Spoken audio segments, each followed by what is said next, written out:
Hello दोस्तों, मैं सुमन स्वागत करती हूँ आपका एक बार फिर से। तो हमारा जो टॉपिक चल रहा था विश्व की जलधाराएं, हमने कल जो है हिंद महासागर की जितनी भी धाराएं थी, जलधाराएं, हमने वो कंप्लीट किया था। आज हम देखेंगे अटलांटिक महासागर की जलधाराएं और प्रशांत महासागर की जितनी जलधाराएं हैं। कुछ जलधाराओं को छोड़कर जो इम्पोर्टेंट नहीं है, बाकी जितने इम्पोर्टेंट हैं जलधाराएं जो आ चुकी हैं और जिसकी संभावना है कि आगे भी आएगी, उस पर हम बात करेंगे। तो चलिए स्टार्ट करते हैं। पहला है आपका अटलांटिक महासागर की जलधाराएं। अटलांटिक महासागर की जलधाराओं में पहला जलधारा है आपका दक्षिण विषुवत रेखीय जलधारा। दक्षिण विषुवत रेखीय जलधारा आपका ये हो गया गुलाब, बीचों बीच से आपका जाता है क्या, भूमध्य रेखा या विषुवत रेखा। इसने क्या बोला है, दक्षिण विषुवतीय जो है जलधारा। तो ये आपका हो गया विषुवत रेखा। इसके नीचे से जो 10 डिग्री गुजरा, ये जो है 10 डिग्री, और उत्तर में जो 10 डिग्री, ये यहाँ पे इतने में ही क्या करता है, इसकी जलधारा विषुवत रेखा की चलती है। तो यहाँ पे जो विषुवत रेखा की दक्षिण बोला है, दक्षिण अक्षांश, तो ये जो है यहाँ पर चलने वाली जो जलधारा है उसी का नाम क्या रखा गया है, दक्षिण विषुवत रेखीय जलधारा के नाम से जाना जाता है, जो विषुवत रेखा से नीचे दक्षिण में 10 डिग्री पर चलता है। ठीक है। दूसरा है आपका ब्राजील जलधारा। ब्राजील जलधारा एक गर्म जलधारा है और विषुवत रेखीय जलधारा भी आपका गर्म जलधारा है। गर्म जलधारा हमने कल बात की थी, किसे कहते हैं, जब ध्रुव से जो है धाराएं जो होती हैं, ध्रुव से जब विषुवत रेखा की तरफ चलती है तो उसको ठंड जलधारा कहते हैं। लेकिन गर्म धाराएं वो होती हैं जब विषुवत रेखा से ये ध्रुव की ओर चलती हैं, वो क्या है, गर्म जलधाराएं होती हैं। तो ये इससे पता चलता है कि क्या है, ये विषुवत रेखा से चलने वाली धाराएं हैं। ये विषुवत रेखा से ध्रुव की ओर चलने वाली धाराएं हैं, ब्राजील और आपका विषुवत रेखीय जलधारा। ठीक है। अगला है आपका फॉकलैंड जलधारा। फॉकलैंड जलधारा एक ठंडी जलधारा है। फॉकलैंड क्या है, विषुवत रेखा से की तरफ चलने वाली, यानी ध्रुव से विषुवत रेखा की तरफ चलने वाली जलधारा है, इसलिए यह ठंडी जलधारा है। फिर है आपका अगला दक्षिण अटलांटिक प्रवाह। दक्षिण अटलांटिक प्रवाह ब्राजील और फॉकलैंड से टकराने पर, ब्राजील फॉकलैंड के दोनों के टकराने पर क्या होता है, यह मुड़ जाता है। ये क्या, दक्षिण अटलांटिक महासागर जो प्रवाह है, ये फॉकलैंड और ब्राजील के टकराने से मुड़ जाता है। तो इससे क्या है, दक्षिण अटलांटिक जलधारा का जो है निर्माण होता है या उत्पत्ति कह सकते हैं। अगला है आपका वेनेजुएला की जलधारा। वेनेजुएला जलधारा ठंडी जलधारा है। ठीक है। ये भी आपका ध्रुव से आने वाली जलधाराएं हैं। नेक्स्ट है एंटीलीज जलधारा, एक गर्म जलधारा है।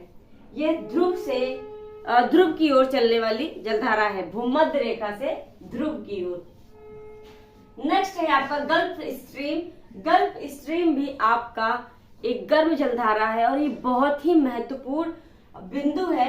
क्या इसका एक क्वेश्चन बनता है कि यूरोप का कंबल किस जलधारा को कहते हैं, तो यूरोप का कंबल गल्फ स्ट्रीम जलधारा को कहते हैं। क्यों? क्योंकि यूरोप को ये ठंड से क्या करता है, बचाता है, इसलिए गल्फ स्ट्रीम को यूरोप का क्या कहा जाता है, कंबल कहा जाता है। लेब्राडोर जलधारा एक ठंडी जलधारा है, ये भी ध्रुव से आने वाली जलधारा है। लास्ट है आपका केनारी जलधारा, ये भी आपका एक ठंडा जलधारा है। ठीक है।